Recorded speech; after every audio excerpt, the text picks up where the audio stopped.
seorang wanita bernama Monju adalah istri dari calon presiden yang bernama Jang Jong-ki. Ketika Jong-ki sedang melakukan kampanye di depan pendukungnya, tiba-tiba Monju ditembak oleh seseorang. Hal itu pun membuatnya sekarat dan juga terkapar. Namun ternyata semua itu hanyalah mimpi dari Jong-ki. Di lain sisi, ada pria yang berasal dari utara yang bernama Park San-ho. Monju sendiri adalah seorang duta besar. Saat ini, Jong-ki sedang melakukan kampanye untuk pencalonannya. Sementara Monju juga masih sibuk dengan kegiatannya yang merupakan seorang duta besar yang membawa misi perdamaian. Namun tiba-tiba dia mengundurkan diri dari pekerjaannya. Demi keamanannya, Monju telah dijaga oleh beberapa pengawal.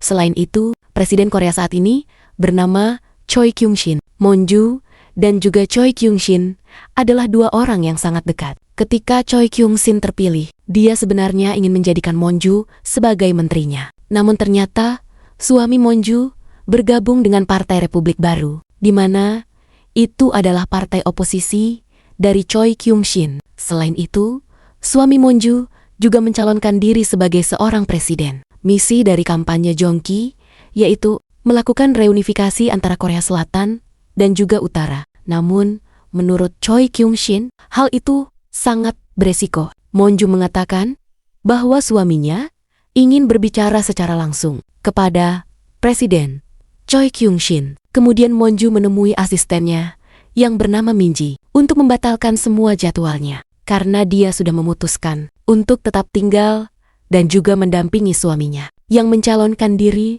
sebagai seorang presiden. Namun Minji menyayangkan keputusan tersebut karena hal itu bisa menamatkan karir politik dari Monju. Sesampainya di rumah, Monju diberi sebuah kalung salib oleh suaminya. Monju tahu ada sesuatu yang disembunyikan oleh suaminya. Jong-ki berjanji akan memberitahu semuanya sepulang dari misa gereja. Saat mereka berdua dalam perjalanan ke gereja, Pak Cheng-gi sebagai sekretaris Jong-ki mengatakan bahwa pengamanan akan diperketat. Namun Jong-ki justru meminta pihak keamanan untuk berada di luar gereja. Selain itu, Jong-ki juga ingin memakan buah persik. Sesampainya di gereja, ternyata banyak sekali orang yang menentang tentang kebijakan reunifikasi. Akhirnya, Jong-ki dan juga istrinya Monju masuk ke dalam gereja untuk melakukan misa. Ketika mereka masuk di dalam gereja, ada seorang pria yang merekam semuanya. Pria itu ternyata Park San-ho yang berasal dari utara. Ternyata dia juga merupakan salah satu anggota dari gereja tersebut. Terlihat Jong-ki meminta Chang-hee untuk memperketat keamanan bagi istrinya. Misa gereja pun akhirnya dimulai. Nampak ada seseorang yang mencurigakan. Dia memakai seragam tentara. Pria itu tiba-tiba beranjak dari tempat duduk dan mendekati Jong-ki. Tak lama, pria itu menodongkan pistol dan juga menembaknya. Suasana menjadi kacau. Monju berusaha untuk menyelamatkan suaminya. Monju pun berusaha menenangkan pria berseragam tentara tersebut. Jong-ki yang sudah sekarat meminta Monju untuk membawakan buah persik dari arah belakang. Park San-ho akhirnya bisa melumpuhkan pria tersebut. Namun, karena asingnya takut ketahuan, pria berseragam tentara itu pun memakan racun. Pada akhirnya, dia pun meninggal di tempat. Tak lama keluarga dari Jong-ki akhirnya datang. Sementara itu, Minji yang mengetahui berita tersebut membatalkan semua penerbangannya. Keluarga Jong-ki adalah keluarga konglomerat. Ia mempunyai adik yang bernama Junsang. Tak lama, dokter mengumumkan bahwa Jong-ki akhirnya meninggal dunia. Semua orang sangat kaget menerima kabar tersebut, termasuk dengan Minju yang tidak menyangka bahwa suaminya kini telah tiada. Malam harinya, keluarga Jong-ki berkumpul. Nenek, adik, dan ibunya tidak menyangka bahwa Jong-ki pergi secepat itu. Ternyata mereka juga menyalahkan Monju yang tidak mempunyai keturunan. Tiba-tiba, Junsang mengatakan bahwa dia siap untuk menggantikan Jong-ki menjadi calon presiden. Namun, ternyata ibunya tidak setuju dan meminta Junsang untuk tetap menjadi seorang jaksa. Mendengar hal itu, tentu saja Junsang kecewa karena menduga bahwa dia tidak mempunyai kemampuan. Tak lama seorang pengacara datang. Ternyata, dia akan membacakan warisan yang ditinggalkan oleh Jong-ki. Dan semua harta Jong-ki ternyata telah diwariskan kepada istrinya Monju, termasuk hartanya yang ada di luar negeri, dan itu disahkan secara legal, sehingga keluarga Jong-ki tidak bisa berbuat apapun. Namun sang ibu juga tidak terima akan hal tersebut. Monju juga mengaku tidak tahu tentang hal tersebut, tetapi dia meluapkan kekesalannya karena selalu dianggap sebagai seorang pengemis. Monju memutuskan bahwa semua warisan tersebut tidak akan dia gunakan, justru akan dia sumbangkan semuanya. Junsang kemudian mengusulkan untuk menggugat warisan tersebut. Selain itu, Monju juga memperingatkan mereka bahwa rumah yang mereka tempati sudah menjadi hak miliknya. Mereka pun harus bersiap untuk keluar dari rumah tersebut. Sementara Junsang berusaha merayu Monju. Dia mengusulkan agar Monju mendonasikan seluruh harta warisan tersebut kepadanya demi mendukungnya sebagai seorang calon presiden. Tentu saja mendengar semua itu, Monju sangat kesal dan juga marah. Di lain sisi, Pak Sanho sedang memperbaiki kalung Monju. Tiba-tiba, dia mendapat panggilan internasional yang memintanya untuk bergabung lagi menjadi tentara. Valkyrie, seorang klien, mereka meminta dia untuk menjadi pengawal Monju dari istri mendiang Jongki. Di lain sisi, Monju akhirnya mengetahui identitas orang yang membunuh suaminya, yang bernama Kim Yong-jun. Dia adalah orang yang menentang reunifikasi. Selain itu, Monju juga menemukan identitas dari Pak Sanyo yang merupakan pembelot dari utara. Dia juga pernah bergabung menjadi tentara Valkyrie. Ternyata selama ini, Pak Sanyo sudah mengawasi Monju di berbagai tempat. Dia merupakan wanita yang tangguh. Tetapi ternyata, Monju tidak tahu jika dia selama ini telah diikuti oleh seseorang. Dengan alasan itu, Pak Sanyo akhirnya menolak tawaran tersebut. Kini Monju nampak mendatangi gereja dan bertemu dengan Pastor Inbo. Monju terlihat sangat kecewa di mana gereja harusnya menjadi tempat aman. Namun disitulah suaminya akhirnya meninggal. Dia juga meminta kepada Pastor Inbo untuk bisa bertemu dengan Pai Sanyo. Mereka kemudian bertemu di sebuah halte. Pak Sanyo juga memberikan kembali kalung Monju yang sempat patah. Tak lama dari tempat tersebut, ternyata Monju telah diikuti oleh seseorang. Menyadari hal itu, Sanho akhirnya meminta Monju untuk segera pergi dari tempat tersebut. Tak lama sebuah mobil hitam terus melaju dan menghentikan mereka. Sanho pun menghajar mereka satu persatu dan kemudian membawa Monju pergi dari tempat tersebut. Di saat semua orang mencarinya, Sanho mengatakan bahwa mereka tidak bisa menemukannya. Sanho mengatakan bahwa dia tahu semua tempat tersembunyi di area tersebut karena dia adalah orang tanpa negara. Monju bertanya, apa maksud kata-kata terakhir orang yang membunuh suaminya? Nah, pelaku tersebut mengatakan bahwa aku membunuh seorang mata-mata itu. Sanho menduga bahwa dia bukanlah orang gila atau orang yang berbohong. Tiba-tiba hujan turun. Sanho menunjukkan beberapa rekaman CCTV. Dia melihat pria itu menyembunyikan kartu di dalam Alkitab. Ketika kartu itu dihubungi, ternyata nomornya tidak aktif. Namun tiba-tiba ada seseorang yang mengecek tanpa dia menelepon. Di sisi lain, Presiden Choi Kyung-shin ditanya oleh Yuon Ha yang merupakan anggota BIN, seberapakah Presiden percaya dengan Monju? Kemudian, Sanho juga menunjukkan rekaman CCTV di sekitar gereja. Ternyata Kim Yong-jun saat itu menemui seorang pria di dalam mobil yang ternyata adalah Junsang. Seorang pria terlihat terkejut saat menerima telepon. Dia bernama Anderson Miller, asisten Menteri Luar Negeri Amerika. Kemudian, Presiden Amerika terlihat melakukan rapat darurat. Suasana terlihat sangat menegangkan saat foto ditunjukkan. Anderson Miller kemudian mengirim pesan kepada seseorang dengan menyembunyikan pesan itu di dalam sebuah pulpen. Nah, pesan itu ternyata dikirim kepada Jongki sebelum dia meninggal. Jongki pun terlihat sangat resah setelah membaca pesan tersebut. Di lain sisi, Pak Sanho ternyata sudah mengetahui tentang Monju. Saat itu, Sanho sangat terkesan dengan Monju. Dengan pidatonya tentang misi perdamaian antara utara dan juga selatan. Di sisi lain, Monju datang ke kantor mendiang suaminya dan bertanya apakah keamanan tidak seketat itu. Jongki mengatakan bahwa akhir-akhir ini bosnya terlihat sangat aneh dengan menerima banyak sekali telepon pribadi. Dia juga sering mengadakan rapat pribadi di luar. Selain itu, ketika di dalam mobil, ternyata Jongki sering melihat seseorang yang mengikutinya. Jongki yang menyadari hal itu mengatakan bahwa ada seekor tupai yang mengikutinya. Mendengar istilah tersebut, Monju akhirnya teringat dengan sesuatu. Dia pun mencari sebuah album foto kenangan masa lalu Jongki. Ternyata dulu Jongki pernah menggambar seekor tupai dan mengatakan tupai itu adalah adiknya Junsang. Kemudian Monju menerima telepon dari Minji, di mana dia sedang membuntuti orang tua dari Kim Yongjun. Ada seseorang yang membawa orang tua dari Kim pergi. Minji pun terlihat mengikuti mereka. Sementara pastor yang Inbo mengatakan kepada Sanho untuk segera menjemput neneknya yang ada di utara. Dia juga memberitahu sebelum meninggal, Jongki pernah meminta sesuatu kepadanya. Namun pastor yang Inbo tidak bisa memberitahu hal itu sekarang. Pastor yang pun memberikan kalungnya kepada Sanho dan meminta dia untuk segera pergi ke Tiongkok dan menjemput neneknya sesampainya di bandara. Minji akhirnya ketahuan. Monju pun berusaha untuk menghubungi Minji, tetapi tidak mendapat jawaban karena ternyata Minji ditangkap oleh Junsang. Akhirnya Monju pun datang ke tempat Jungsan. Monju bertanya, kenapa Junsang mengikuti suaminya? Junsang memberitahu, bukan dialah pelakunya. Junsang memberitahu bahwa kakaknya adalah seorang mata-mata untuk utara. Itulah kenapa dia membuntuti dan juga membentuk tim khusus untuk mengetahui apa yang dia lakukan. Dia juga takut bahwa calon presidennya adalah seorang mata-mata. Hal itu tentu saja bisa merusak aliansi Amerika dan Korea Selatan. Di sisi lain, pastor yang memberikan anggur kepada Sanho.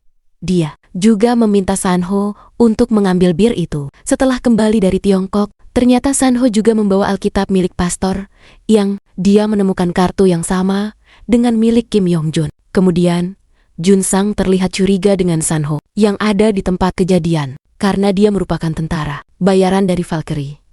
Namun, Monju tidak mempercayai semua itu dan justru menuduh bahwa Junsang ingin menggantikan posisi suaminya. Kini Monju justru menduga bahwa bukti yang dimiliki oleh Junsang adalah bukti rekayasa atau bukti palsu. Monju juga berjanji akan mengungkap kebenaran dari kematian suaminya. Kemudian, Junsang memperlihatkan tangannya yang berdarah. Ternyata, dia digigit oleh Minji. Dia juga meminta Monju untuk segera meninggalkan Korea. Kini Monju pun meminta kepada Minji untuk fokus pada satu hal. Tentu saja Minji sangat percaya apa yang akan dilakukan oleh Monju. Tak lama Monju akhirnya mendatangi gereja untuk bertemu dengan Pastor Inbo.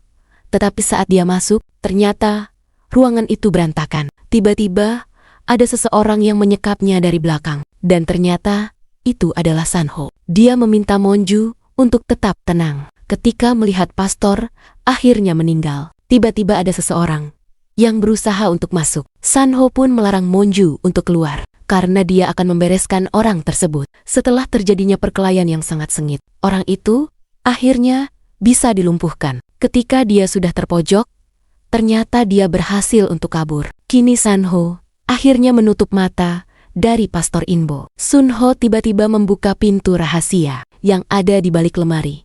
Mereka pun akhirnya keluar dari pintu tersebut. Di sisi lain, Lim Ok-sun bertemu dengan Won Hak yang merupakan anggota BIN. Dia bertanya, apakah Amerika terlibat dalam kematian Jongki? Won Hak mengatakan bahwa Anderson Miller yang merupakan asisten Menteri Luar Negeri menjalin komunikasi dengan Jongki. Dia dituduh berkomunikasi dengan Korea Utara. Lim Ok-sun tidak terima. Apakah presiden sengaja menjadikan Jongki mata-mata? Won Hak kemudian memberikan sebuah identitas dari seorang pria yang mungkin saja sangat mencurigakan yang ada di sekitar Jongki. Sementara Sunho dan juga Monju berada di ruangan bawah tanah. Sunho juga mengatakan bahwa dia dulu adalah seorang tentara dari Valkyrie, tetapi dia sudah tidak memperpanjang kontraknya dan berakhir tahun lalu. Tak lama mereka pun berhenti.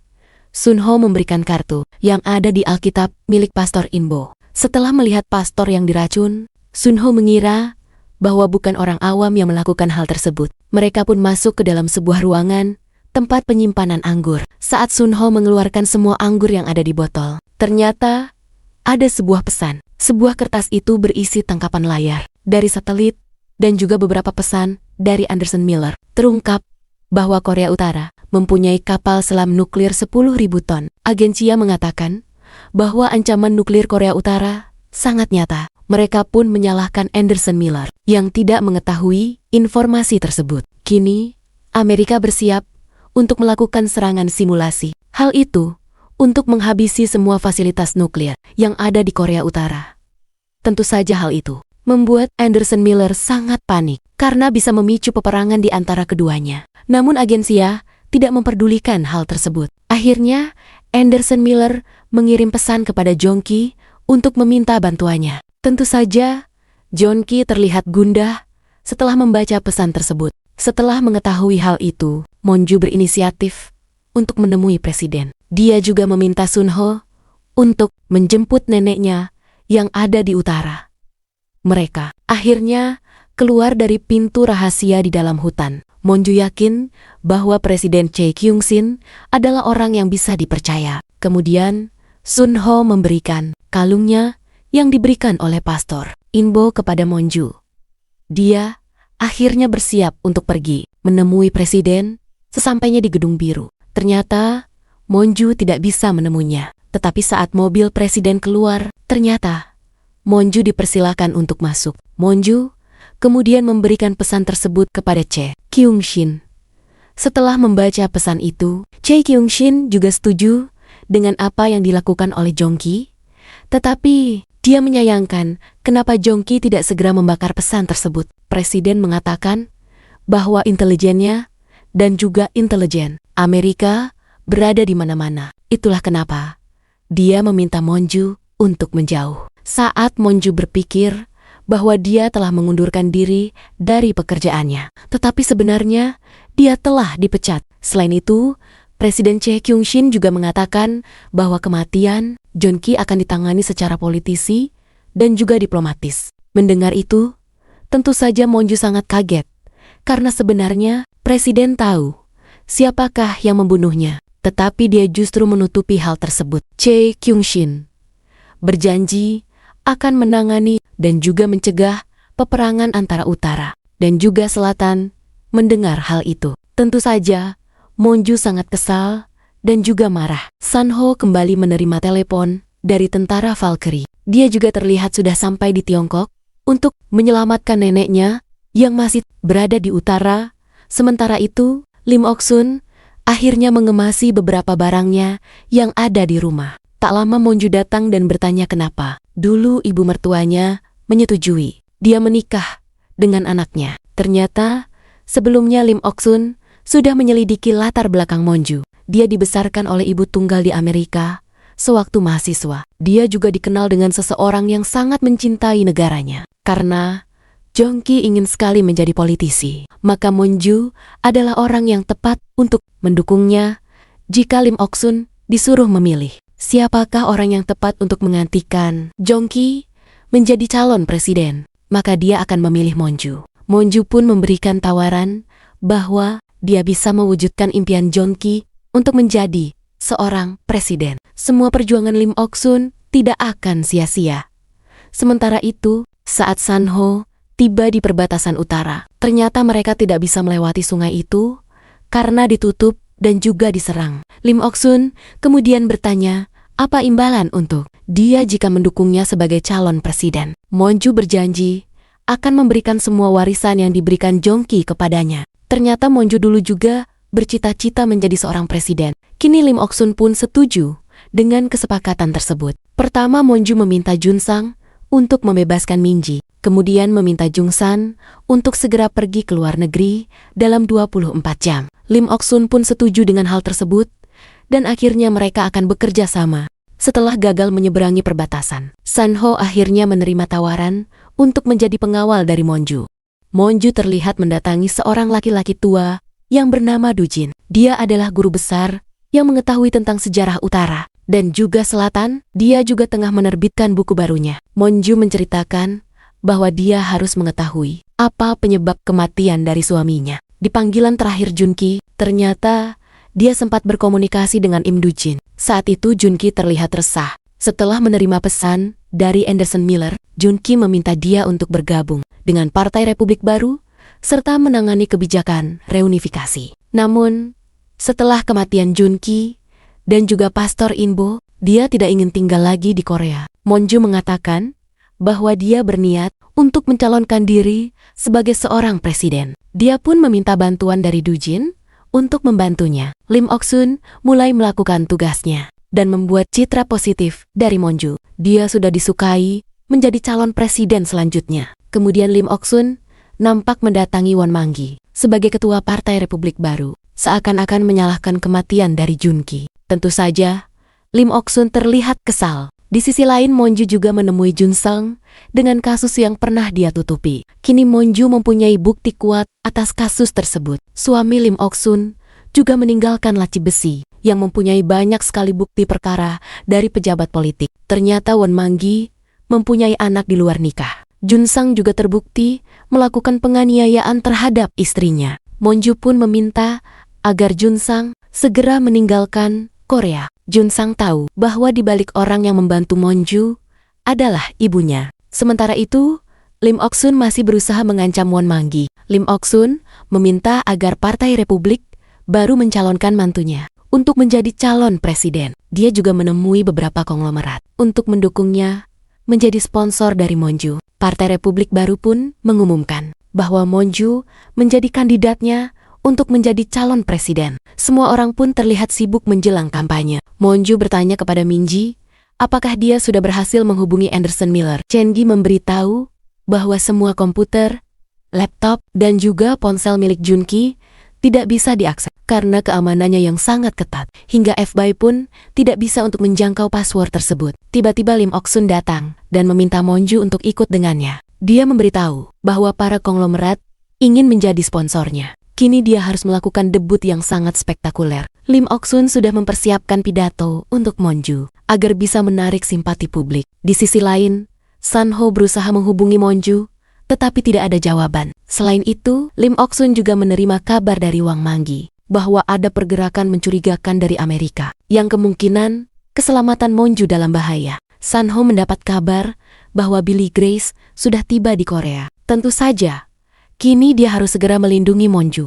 Keesokan harinya, Monju mendapat telepon dari Presiden Chae Kyung-shin. Kyung-shin memberitahu bahwa dia akan melakukan apapun untuk menghentikan perang, tetapi meminta Monju untuk tidak menghalanginya. Dia juga meremehkan Monju. Apakah bisa menghentikan perang tersebut? Dia tidak akan bisa menjadi presiden tanpa dukungan Amerika. Terlihat, Presiden Korea Utara menerima telepon. Kini tiba saatnya Monju untuk melakukan kampanye pertamanya. San-ho juga bersiap untuk menjaga keselamatan Monju. Semua orang sedang berkumpul untuk menunggu kedatangan Monju. Tetapi Monju sedang melakukan penghormatan terakhir kepada mendiang suaminya. Terlihat Monju mendapat banyak sekali dukungan dari publik. Tiba-tiba, San-ho mendapat pesan bahwa seseorang yang mengancam keselamatan Monju sudah tiba. Dia adalah seorang teknisi bom bernama Dustin Hyun. Saat Monju akan bersiap untuk menuju tempat selanjutnya, San-ho berusaha menghubungi dia. Akhirnya, San-ho meminta Cheng-gi untuk menghentikan Monju menaiki kereta. Kemudian, Cheng-gi menghubungkan teleponnya kepada Monju. San-ho meminta Monju untuk tidak duduk, tetapi dia bersikeras untuk duduk di tempat tersebut karena sudah terlanjur. San-ho akhirnya meminta dia untuk tidak beranjak dari kursi tersebut. Live streaming juga dihentikan. Minji diminta mencari tahu siapakah teknisi dari kursi kereta itu. Setelah dicari, ternyata dia bukan bagian teknisi kereta tersebut. Saat Minji melapor polisi bahwa ada bom di bawah kursi kereta Monju, polisi tidak mempercayai hal itu. Akhirnya, San-ho segera bertindak dan menuju ke stasiun. Dia meminta Monju untuk mengosongkan gerbong tersebut. San-ho menyetir dengan sangat gila agar cepat sampai. Semua orang sudah meninggalkan gerbong itu. Tinggal Monju yang berada di kursi tersebut. San-ho berusaha untuk segera masuk di dalam gerbong dan juga mengendalikan bom tersebut. Dia kemudian menyobek kursi yang diduduki oleh Monju, yang ternyata terdapat bom peledak. Selain itu, dia juga melihat bahwa kursi di depan itu juga terhubung. Bom peledak yang berisi paku pun ada di depan kursi Monju. Polisi tiba dan semua orang diminta untuk segera menjauh. Namun tim gegana akan tiba 10 menit lagi karena tidak punya pilihan. San-ho akhirnya akan memotong salah satu kabel dari bom tersebut. Dia pun hanya mempunyai sisa waktu 5 menit. Monju pun terlihat tegang dan juga ketakutan. San-ho berusaha menenangkannya dan meminta dia untuk bertukar kursi dengannya. karena Monju harus segera tiba di lokasi. Perlahan, Sanho memindahkan kaki dari Monju dan bergeser tempat dengannya. Kini Monju berhasil keluar dari gerbong kereta. Sisa waktu yang tersisa adalah beberapa menit lagi. Sanho tidak punya pilihan lain selain melompat. Monju yang melihat hal itu tentu saja sangat terkejut. Tetapi akhirnya, Sanho berhasil menyelamatkan diri. Bom peledak itu akhirnya memecahkan kaca gerbong.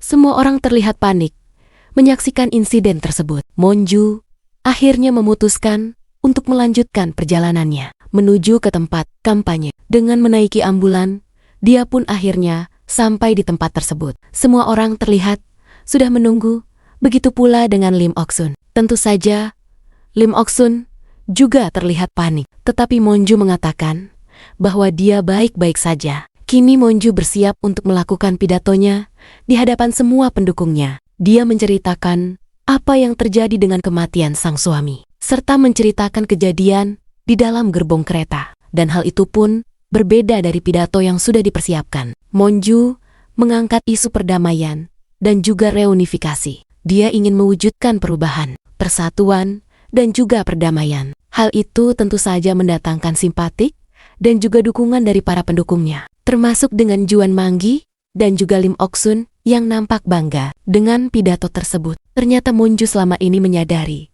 bahwa Sanho selama ini mengawasinya. Kemudian malam harinya, Monju datang ke gereja untuk menemui Sanho. Dia bertanya, kenapa Sanho selalu ada di setiap Monju dalam kondisi bahaya? Sanho menjelaskan, semenjak kematian Jonki dan juga Pastor Inbo, kemungkinan target selanjutnya adalah Monju. Saat itu, ada seseorang yang mengirim pesan bahwa Monju dalam bahaya. Mendengar hal itu, Monju akan meminta bawahannya untuk meningkatkan keamanannya. Sanho mengatakan, hanya dirinya lah yang dapat melindungi Monju saat ini. Sanho menawarkan diri untuk menjadi pengawalnya. Monju pun akhirnya sepakat untuk bekerja sama. Tentu, hal ini juga membuat Sanho senang, karena sebenarnya dia ditugaskan melindungi Monju.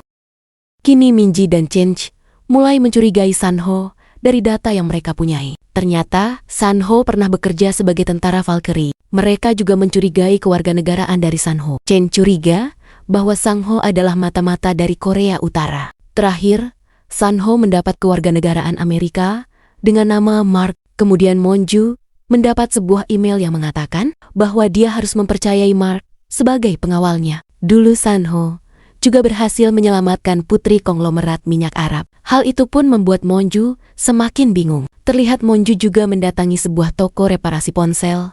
Keesokan harinya, sebuah berita mengabarkan bahwa Che Kyung-shin telah tiba di Tiongkok. Namun Profesor Dujin heran tidak ada pejabat Tiongkok yang menyambutnya. Mereka justru berada di Wisma Beijing. Profesor Dujin merasa bahwa Presiden Che Kyung-shin sedang gelisah. Kemudian, Profesor Dujin mengatakan bahwa agen Chia sudah tiba di Seoul. Namun, karena Presiden tidak ada, nampaknya tujuannya bukan karena hal tersebut. Jika AS adalah dalang kematian Jongki, maka Monju bisa dianggap sebagai ancaman yang serius. Selain itu, dalang dari pengeboman kereta adalah Amerika. Mereka khawatir karena saat ini Monju didukung oleh rakyat. Saat Monju pulang, ternyata ibu mertuanya Lim Ok-sun sudah menunggunya. Monju memutuskan untuk pindah rumah dan menyewa rumah baru. Monju juga merasa sudah tidak nyaman dengan rumah tersebut. Lim Ok-sun juga mulai ragu dengan pengawal Monju, di mana dia terlalu dekat, bahkan sudah menyelamatkan nyawanya sebanyak 2 kali. Jika Monju terbawa perasaannya, maka semuanya akan hancur. Namun Monju tidak peduli dengan semua itu. Asalkan dia tahu alasan kematian Jongki, dia akan mengorbankan semuanya. Monju kini sudah menempati rumah barunya dengan pengawalan yang ketat. Begitu pula Sanho yang selalu berjaga di setiap sudut ruangan tersebut, dan semua yang akan disentuh oleh Monju akan disentuh terlebih dahulu oleh Sanho. Saat Monju meletakkan fotonya dengan Jongki, ternyata Sanho tidak menyukainya karena frame foto itu bisa dijadikan tempat kamera tersembunyi. Selain itu, Monju juga dilarang untuk membuka jendela. Ada kamar kecil di sebelah kamar Monju yang ternyata akan digunakan oleh Sanho untuk tempat tidurnya. Tentu saja mendengar semua itu, Kenggi sangat murka. karena Sanho bertindak sesuka hatinya. Monju juga kesal dengan hal tersebut. Tetapi Sanho menjelaskan bahwa dia memerlukan beberapa detik untuk menyelamatkan Monju. Tak lama Lim Ok-sun datang ke rumah tersebut. Dia nampak kagum dengan keamanan rumah itu. Diam-diam, Sanho juga bisa mendengar percakapan antara Kanggi dan juga Lim Ok-sun. Sementara itu, Sanho mempersiapkan sendiri makanan untuk Monju karena dia tidak mempercayai siapapun. Kemudian, Lim Ok-sun meminta bantuan Kanggi karena Jongki dianggap sebagai mata-mata. Lim Ok-sun meminta Kanggi untuk menemukan alat penyadap di rumahnya. Dia diminta mencari tahu siapakah orang yang mendengarkan penyadapan tersebut. Kemudian, Monju terlihat tidak menghabiskan makanannya. Hal itu membuat Sanho sangat kesal karena Monju menyia-nyiakan makanan tersebut. Namun menurut Minji, Monju tidak suka hal yang sangat ribet di dalam makanan. Selanjutnya, Monju kembali melakukan kampanye, di mana Sanho bersiap berjaga di area aula tersebut. Tetapi tiba-tiba dia melihat ada seorang pria yang mencurigakan dan meminta Chang-hee untuk menelusurinya, tetapi Chang-hee mengabaikan perintah tersebut. Beberapa saat kemudian, pria yang terlihat mencurigakan itu kemudian menghilang. Setelah Monju menyelesaikan pidatonya, Sanho kemudian mengiringinya untuk masuk ke mobil dengan selamat. Saat Monju dalam perjalanan pulang, tiba-tiba ada seorang anak yang menyapanya. Monju pun berusaha untuk membuka jendela, tetapi Sanho melarangnya. Sanho mulai curiga dengan kemacetan lalu lintas yang terjadi. Tiba-tiba ada sebuah truk dari belakang. Sanho langsung meminta supir untuk putar balik. Benar saja tak lama truk tersebut langsung menghantam mobil Monju hingga menyebabkan ledakan yang sangat hebat. Sekali lagi, Sanho berhasil menyelamatkan mobil tersebut dari ledakan dan menyelamatkan nyawa Monju. Kini semuanya terlihat terbakar dan Sanho meminta Monju untuk segera keluar. Minji juga berhasil selamat. Sanho buru-buru membawa Monju untuk masuk ke dalam stasiun kereta bawah tanah. Dia juga meminta Monju untuk mematikan ponselnya. Chang-hee yang sedang menunggu Monju tiba-tiba melihat berita bahwa mobil Monju meledak dan terbakar. Dia berusaha menghubunginya, tetapi tidak terhubung. Akhirnya Minji datang dan memberitahu bahwa Sanho berhasil menyelamatkannya. Sanho membawa Monju untuk berjalan di rel kereta bawah tanah. Dia bertanya, bagaimana Sanho bisa mengetahui ledakan itu akan terjadi. Ternyata dia melihat dua pria bertato yang mencurigakan. Sanho pun mengatakan kepada Monju untuk tetap kuat karena semuanya baru saja dimulai. Akhirnya mereka pun kembali ke rumah. Dan sesampainya di rumah, ternyata Chang-hee sangat kesal. Begitu pula dengan Sanho yang tidak mempercayai Chang-hee karena perintah sebelumnya dia abaikan. Minji juga mengatakan bahwa semua ucapan Sanho benar. Tiba-tiba, Sanho mengatakan bahwa dia juga akan menjadi supir Monju. Kini Sanho marah dan bertanya kepada pemimpin Valkyrie karena semua percakapannya disadap. Dia pun bertanya, siapakah klien yang memerintah? Saat Monju menemui Chang-hee, Chang-hee merasa bahwa semuanya terjadi karena Sanho. Dalam peledakan kereta juga merupakan kontraktor dari Amerika yang bernama Coldrain. Perusahaan tersebut adalah Egletron yang masih mempunyai hubungan sepupu dengan CEO dari Valkyrie. Chang-hee mulai curiga bahwa pengeboman itu terkait dengan Sanho. Sanho pun sangat marah dan membatalkan semua kontraknya dengan Valkyrie. Dia menghancurkan semua alat perekam tersebut. Chang-hee juga curiga rumah yang mereka tempati saat ini juga adalah ulah dari Sanho. Namun Monju meminta Chang-hee untuk mengawasinya terlebih dahulu. Selanjutnya, Chang-hee mulai mencari alat penyadap di rumah Lim Ok-sun. Dia menemukan alat penyadap yang ternyata dipasang oleh Junsang. Semua percakapan itu telah tersimpan di sebuah file. Di sisi lain, Monju mengalami mimpi buruk karena sebelumnya suaminya telah dituduh sebagai seorang mata-mata. Monju akhirnya terbangun dan berusaha untuk membuka jendela. Tiba-tiba, Sanho keluar dari kamarnya. Monju mengatakan bahwa dia mimpi buruk dan mengganggu tidur dari Sanho. Namun Sanho tidak mempersalahkan semua itu dan justru mengajak Monju untuk lari pagi. Keduanya pun akhirnya lari bersama di pinggir sungai. Sanho pun kemudian menjelaskan bahwa rumah yang mereka tempati adalah milik dari katakomba yang dioptimalkan untuk keamanan. Monju mulai mengerti apa yang dilakukan oleh Sanho. Monju bertanya, Apakah ketika ada seseorang yang akan membunuhnya, Sanho akan melindungi dia? Sanho mengatakan, tentu saja akan melakukan hal tersebut. Monju pun mengembalikan kalung pelindung milik Sanho. Sementara Changi akhirnya menemukan alat penyadap dan mengatakan bahwa semua itu adalah perbuatan dari Junsang. Lim Ok-sun merasa bersalah kepada Junsang karena tidak memberikan kasih sayang yang adil. Namun, Lim Ok-sun kini justru mencurigai Monju karena mendapatkan semua warisan milik Jongki. Lim Ok-sun memberi Changi sebuah jam tangan mewah. Dia meminta Changi untuk memeriksa ponsel Monju. Malam harinya, Changi menelepon Monju dan mengatakan bahwa dia menemukan ponsel lain milik Jongki. Ternyata ponsel lain tersebut didaftarkan Jongki atas nama Changi. Kemudian Changi mencari ponsel itu di mobil dan menemukannya.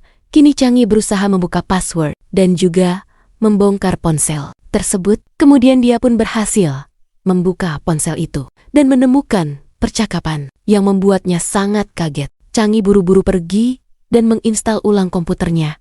Saat dalam perjalanan, ternyata Minji melihat Changi yang mana dia gelisah di dalam mobil. Dia pun mengikutinya. Tak lama, Monju datang ke kantor dan menemukan bahwa komputer Changi sudah terinstal ulang.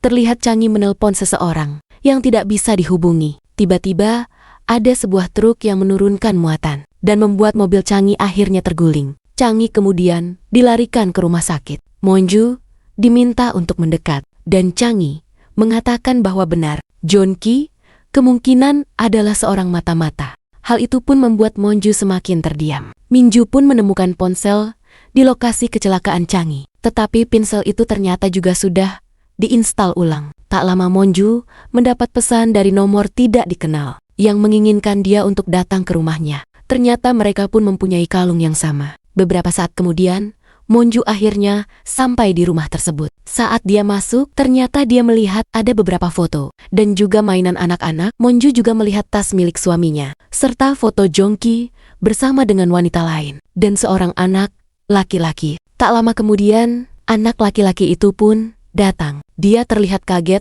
dan memanggil ibunya. Seorang wanita tiba-tiba muncul dan hal itu membuat Monju terkejut. Kang Hana akhirnya muncul.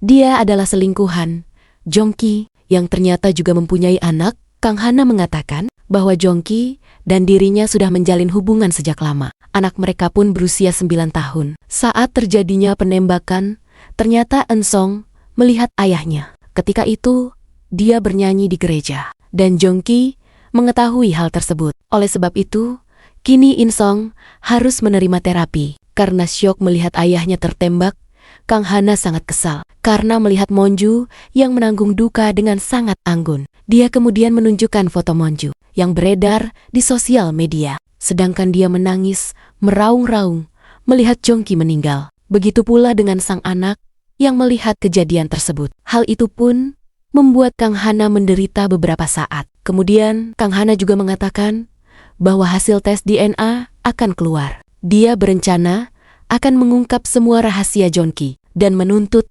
semua haknya. Monju bernegosiasi untuk melakukannya secara diam-diam dan menyelesaikan semuanya. Di lain sisi Ansong sedang menggambar ditemani oleh Sanho, di mana Ansong mengaku bahwa itu adalah gambarnya ketika usia 6 tahun di Sweden. Ansong juga mengaku bahwa mereka sering bepergian. Monju kemudian mengatakan kepada Kang Hana, kemungkinan ini adalah pertama kalinya dia kehilangan orang yang sangat dia cintai. Kang Hana justru membalikan fakta bahwa dia menyelamatkan Jongki dari pernikahannya dan menuduh Monju bahwa dia tidak pernah mencintai Jongki. Kalung salib yang dikenakan Monju juga hasil rancangannya. Karena ternyata Kang Hana adalah seorang desainer perhiasan. Tentu saja, semua itu membuat Monju sangat kesal dan juga marah. Dia pun membuang kalung tersebut. Selanjutnya, Monju buru-buru menemui Lim Ok-sun dan meluapkan semua kekesalannya karena dia sudah mengetahui tentang Kang Hana. Namun,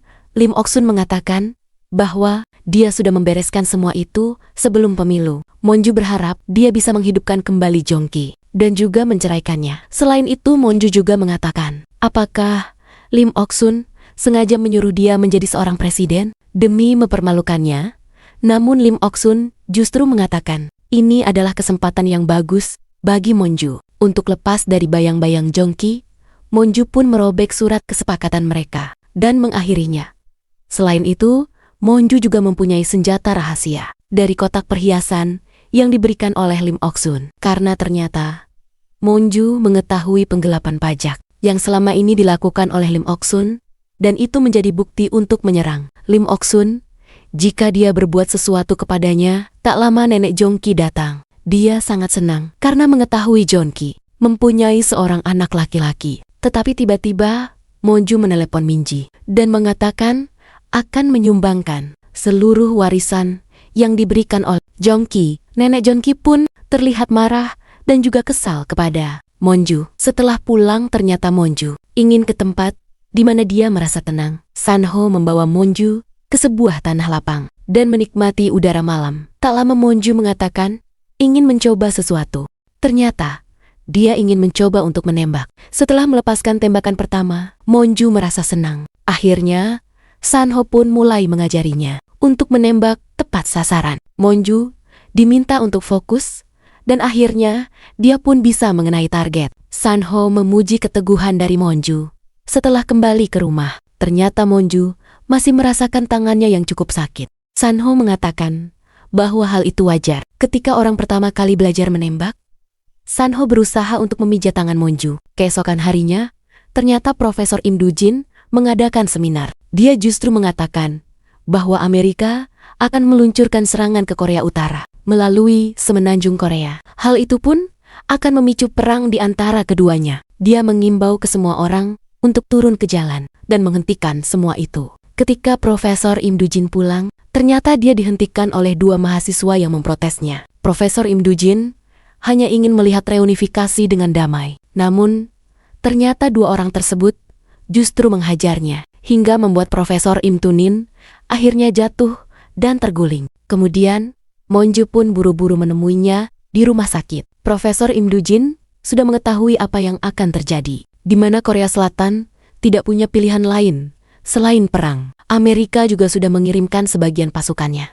Selain itu, ketika lagu Merry Christmas diputar, itu artinya perang akan segera dimulai. Dan hal itu dimulai dari jam 12 malam. Kemudian beberapa orang datang untuk menangkap Profesor Im Do-jin. Tetapi Monju dan Sanho berusaha untuk menghalangi mereka. Hingga akhirnya terjadi perkelahian. Namun kemudian Profesor Im Do-jin menyerahkan dirinya. Untuk dibawa ke kantor polisi, Monju pun harus mulai bergerak untuk menghentikan semuanya.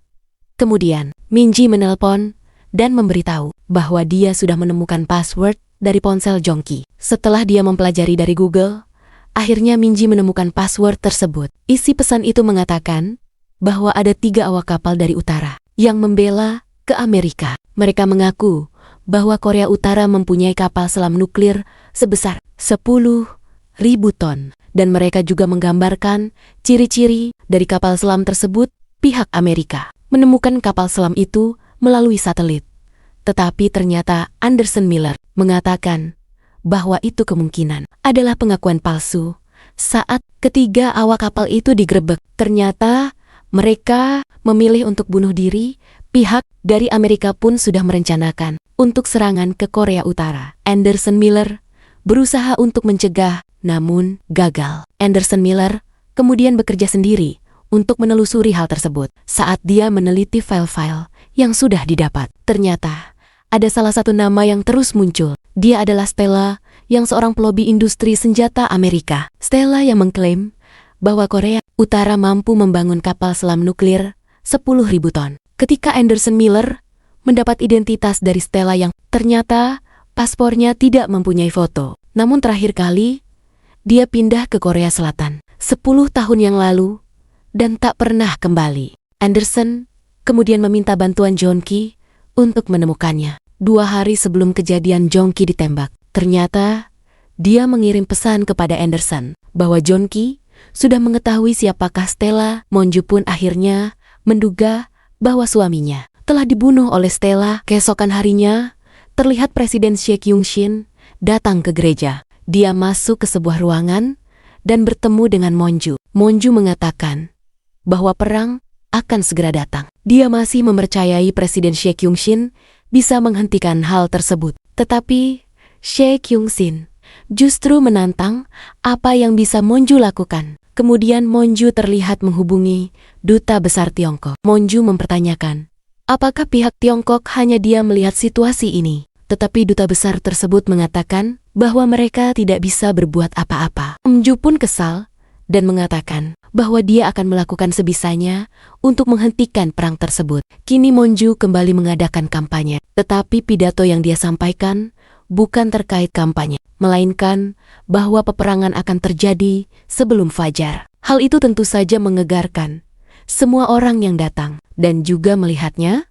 Selain itu, Monju juga memperlihatkan foto presiden dan juga para pejabat lain yang beredar adalah hasil rekayasa. Karena saat ini, Presiden Shea Kyung-shin sedang bersembunyi di sebuah bunker. Pihak dari kepolisian pun datang untuk menghentikan Monju. Tetapi Monju tetap menggaungkan peperangan tersebut untuk dihentikan. Dia pun melakukan video call dengan Anderson Miller yang menyatakan bahwa ketiga awak kapal dari Korea Utara melakukan pengakuan palsu. Ketiga awak kapal dari Korea Utara itu pun mengaku bahwa mereka diminta untuk memberikan keterangan palsu karena tujuannya agar peperangan terjadi. Tentu saja, pihak dari Amerika pun terlihat panik. Setelah melihat video tersebut, kini sniper dari Amerika, Billy Gray, sudah bersiap untuk menembak Monju. Tentu saja, San-ho harus bergerak cepat untuk menyelamatkannya. Semua orang terlihat ketakutan.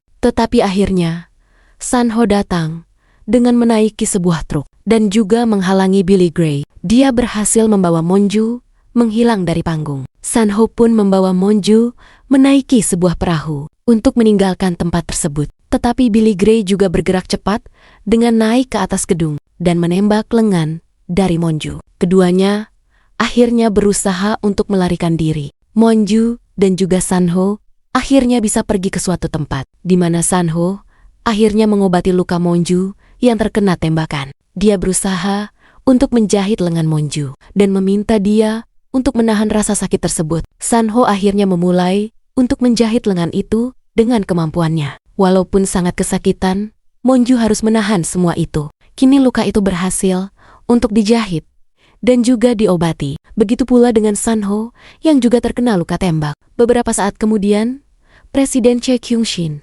akhirnya keluar dari bunker dan menggelar konferensi pers. Dia mengatakan bahwa Amerika memang mencurigai Korea Utara. Namun dia yakin bahwa Amerika tidak akan mengambil keputusan militer. Presiden Shea Kyung-shin mengatakan bahwa semuanya harus saling melindungi. Sementara pihak Amerika terlihat sangat panik. San-ho pun membawa Monju ke pondok Katakambo. Di tempat tersebut, mereka bisa bersembunyi sejenak. Tiba-tiba terdengar suara keributan yang ternyata Monju tidak bisa menggunakan shower karena tangannya terluka. San-ho pun terlihat membantu Monju untuk mencuci rambutnya. Malam itu menjadi semakin intens, di mana pasukan Amerika juga sudah mengirimkan pasukannya. Kini Monju terlihat berlatih menembak lagi bersama San-ho. Kali ini Monju diminta untuk lebih fokus dalam menembak. Akhirnya, keduanya pun makan malam bersama. Ini adalah pertama kalinya Monju makan lahap setelah kehilangan anaknya. Saat hamil Monju merasa sangat mual dan hanya bisa makan buah persik. Monju mengaku bahwa dulu dia mengandung anak laki-laki. Tetapi saat melihat Ian Song, ternyata Monju sangat lega. Akhirnya, Jongki bisa mendapatkan anak laki-laki seperti yang dia inginkan. Monju mengaku jika dia bisa menukar kehidupannya dengan Kang Hana, maka dia akan memberikan semuanya. Kemudian mereka berdua pun menyalakan radio. Monju bertanya apa yang San-ho lakukan ketika terjadi serangan nuklir. San-ho mengaku bahwa dia hanya ingin bersama dengan orang yang dia cintai. Disinilah dia merasa sangat bahagia. Akhirnya keduanya pun berciuman. Monju akhirnya mengakui perasaannya kepada San-ho bahwa keduanya saling menyayangi. Tiba-tiba lagu Merry Christmas diputar. San-ho menenangkan Monju dan menganggap semuanya tidak akan terjadi. Di lain sisi, Lim Ok-sun ditemani dengan Eun Song sedang mengemasi barang-barangnya.